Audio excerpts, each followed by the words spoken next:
Там милиция остановилась, сейчас будут идти сюда. Туда справа, смотрите, далеко-далеко. Может, там видно маячки тебя. Он вышел, видите? Мент.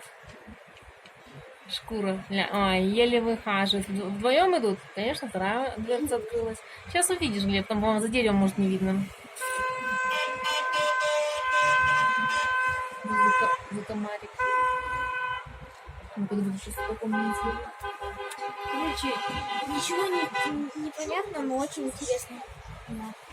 Какой 1,5 часа, мама, ты чё? Ладно, когда менты придут, в принципе. Нет, не буду, ты чё? Ты чё? Даже вот такие чё? Ты бойся. Работа, снимай, да. Ты чё, переграл или перегрелся? Ну, всё, сколько ты раз перегрел?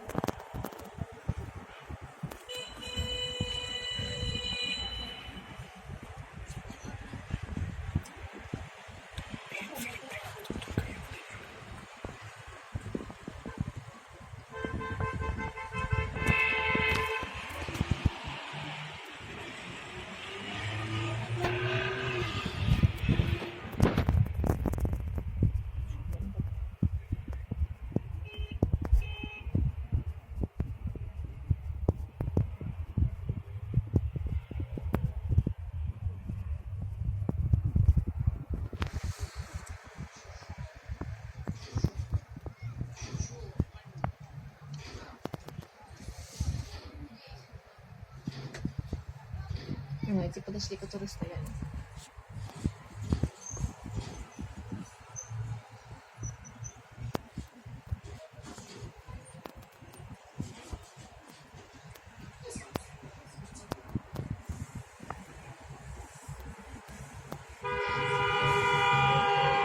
Не, смотри, милиция уже не трогает. А что они делают противозаконного? Абсолютно ничего. Настоящая монта видно.